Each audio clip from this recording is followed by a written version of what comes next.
Bon, je commence avec le bâton. Ah, il y en a une belle. 500 grammes de fait. Alors attention les pieds là-bas, c'est bon? Alors Louis Fonticelli, vous êtes le président de la Fédération du Var pour la pêche et la protection des milieux aquatiques. Absolument. Nous sommes venus vous rencontrer aujourd'hui sur la retenue de Quinçon où se déroule la vidange décennale. Pouvez-vous nous expliquer ce qui a été mis en place à l'occasion de cette vidange pour la préservation des espèces? Il faut savoir que cette vidange, c'est la 3e édition. La première édition avait eu lieu en 1988, la deuxième en 1998 et la troisième en 2008. Il s'avère que, fort de l'expérience des deux précédentes, nous avons établi un protocole de vidange avec EDF et plus particulièrement également sur le plan de l'environnement au niveau de nos poissons. Nous avons mis 2 ans à préparer cette vidange avec leur service de manière à ce que l'on puisse mettre, disons, tous les atouts positifs pour essayer de limiter la casse au niveau du cheptel piscicole que nous avons dans cette retenue.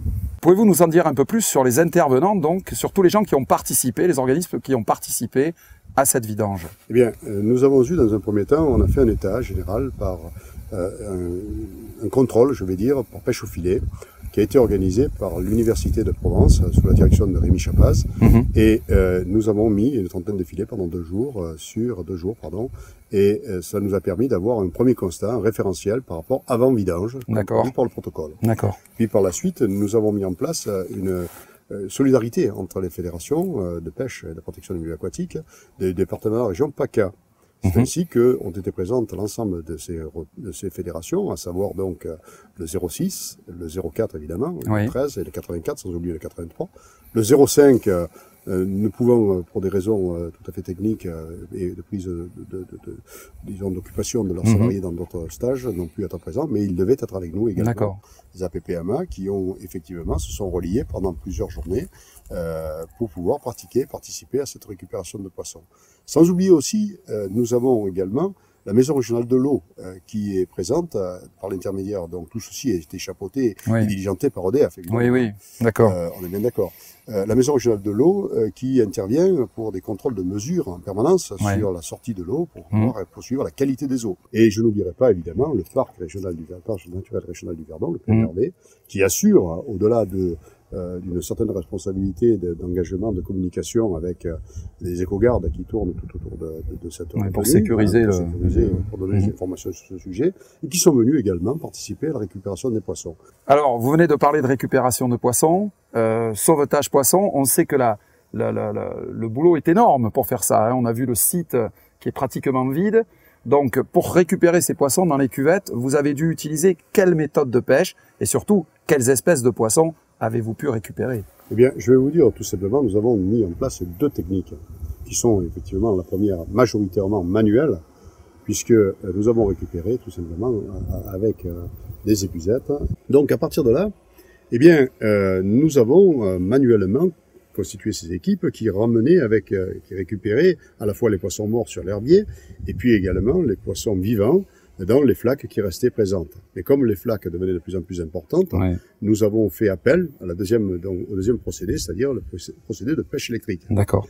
Et donc là, des équipes avec les matériels adaptés ont récupéré par pêche électrique des espèces qui sont effectivement vivantes plus facilement que précédemment. Alors, il est inutile de vous dire que cette récupération est ô combien pénible, parce Oui. que marcher dans les herbiers qui sont embourbés, quelquefois sous le sol, pardon, emboués, ou embourbés, comme on peut dire, Ouais. peut-on dire, on s'enfonce de 25-30 cm, quelquefois ce n'est pas très agréable, c'est très physique et très pénible. Mm. Nous avons... Donc il va descendre. Et des salmonidés, vous n'en avez pas trouvé? Des salmonidés, vous n'en avez pas trouvé encore? On n'a pas entendu parler. Pas entendu parler. Hein. C'est là-bas qui s'est passé. Au niveau des espèces que nous avons récupérées, nous avons eu effectivement certaines espèces pour lesquelles nous attendions, c'est-à-dire des brochets de diverses tailles, évidemment, des perches, des rotangles, également quelques perches et quelques tanches également présentes, des perches et des tanches, pardon, présentes. Et puis nous avons eu du chabot. Alors, le chabot est pour nous également un signe vecteur de bonne qualité. Ouais, de qualité d'eau. Sa présence également. Voilà. Ces poissons, nous les avons dénombrés, nous les avons pesés, triés évidemment morts-vivants, et ensuite nous les avons relâchés dans le lac de Sainte-Croix. D'accord. Alors, pourquoi relâcher une partie de ces poissons dans le lac de Sainte-Croix? C'est uniquement un problème d'accès au lit principal? C'est effectivement un problème d'accès au lit principal qui nous a obligés à relâcher ces poissons sur Sainte-Croix, donc ils ne sont pas du tout perdus, puisque il y a 10 ans en arrière, nous avions fait exactement la même opération, compte tenu du fait aussi que les parties dénoyées sont effectivement l'objet de récupération, mais comme à l'aval de certaines, eh bien, on ne peut pas intervenir, et puis l'autre n'étant pas dénoyé, il serait vraiment dommage et dommageable de remettre dans les parties dénoyées actuellement du poisson qui serait malheureusement par la suite, qui risquerait de mourir sur des parties qui restent dénoyées. Tout le travail aurait été fait pour rien. Absolument.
Alors, il y a une chose qui saute aux yeux quand on est sur la retenue qui vient d'être vidée, c'est l'invasion des herbiers. Oui, alors, je sais que c'est un sujet qui vous tient à cœur.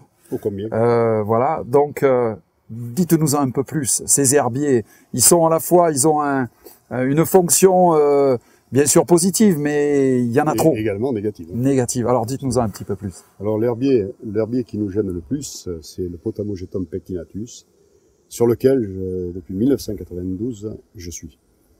Donc son évolution, elle se fait, si vous voulez, au retard du nombre d'années également que se déroule cette retenue, existe cette retenue, à savoir que ce Potamogeton pectinatus, eh bien, prolifère très vite par simple bouturage. Un petit bout, simplement, permet de reproduire et de retrouver une plante.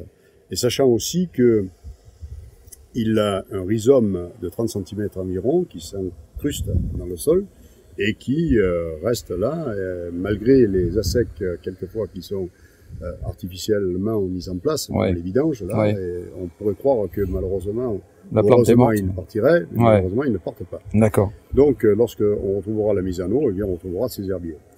Alors, cet herbier, c'est un herbier qui est filaire et qui atteint des hauteurs assez importantes. Oui, on a pu le remarquer. Mètres, puisque la photosynthèse s'effectue jusqu'à 7 mètres de profondeur. Donc, ceci étant, il s'implique dans toutes les zones de haut fond. Oui. On le retrouve dans toutes les zones de haut fond. Et alors, il a une particularité, cet herbier, c'est que il fixe les nitrates et les phosphates contenus dans l'eau et rendent donc meilleure, en quelque sorte, la qualité de celle-ci. Oui. Donc, au détriment de son développement. Donc, ça veut dire tout simplement que nous avons une eau de bonne qualité, qui est donc filtrée naturellement aussi, puisque l'herbier Potamogeton pectinatus joue ce rôle-là, mais en revanche, nous crée de sacrés problèmes. Alors, dans l'avenir, eh bien, moi je pose une grande interrogation. Que va devenir, disons, cet herbier dans les années qui vont suivre?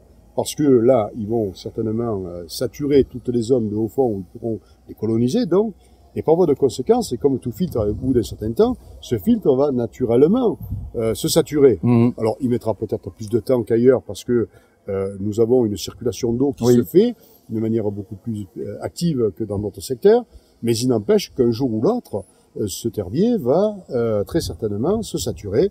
Et qu'en deviendra-t-il de la qualité des eaux? Parce que moi, j'ai remarqué quelque chose aussi personnellement avec ces herbiers, c'est comme on a un turbinage sur cette zone de barrage, puisque bon, on a une succession de barrages, donc en plus on assiste à une dissémination des graines, donc des herbiers qu'on va retrouver tout le long du Verdon. Dans toutes les zones de haut fond, oui, absolument. Voilà. Parce que cet herbier eh bien, se développe très bien jusqu'à une hauteur, je vous dis, ou une profondeur, si vous voulez, de 7 mètres. Donc, il prend la hauteur complète à 7 mètres au maximum. D'accord. Et d'abord, vous le voyez, si vous regardez donc avec attention, disons, cette zone qui est vide là maintenant. Que l'herbier est donc marron clair, eh ben ça c'est le potamo, et puis l'autre c'est un deuxième herbier qui est caressé. Donc vous avez un deuxième herbier qui est présent.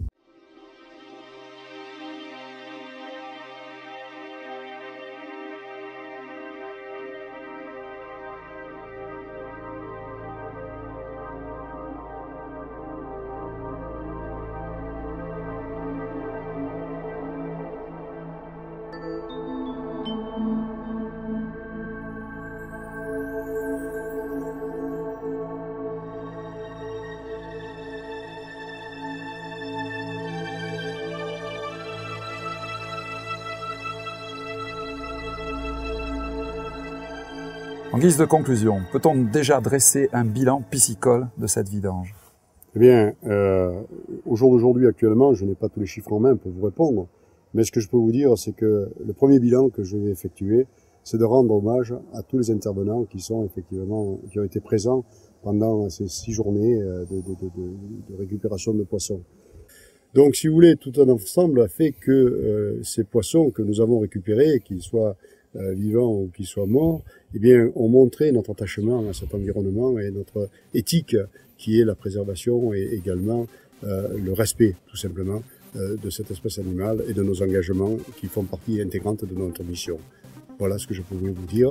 Et si on peut, en quelques lignes ou quelques phrases, terminer, mais je crois que nous assurons notre mission le mieux possible, sachant qu'on ne peut pas parfaitement tout réussir. Mais ce que je peux vous dire, c'est que, d'une manière générale, cette vidange a été convenablement menée et, je vais dire tout simplement, a été à minima le mieux géré possible. Voilà ce que je peux dire. Close your eyes.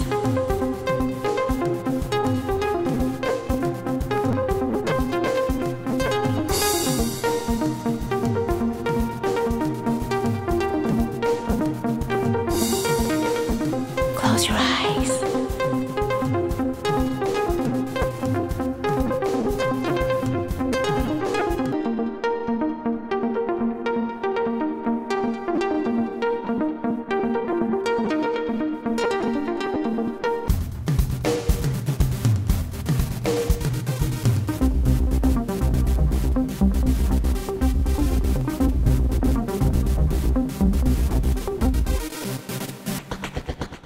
Close your eyes.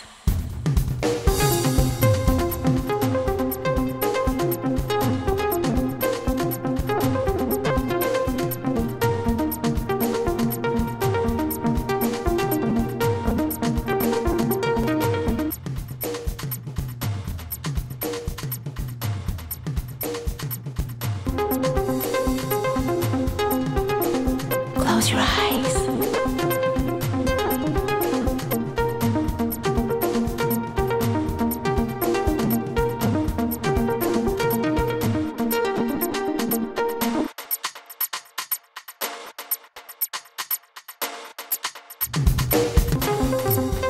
Close your eyes.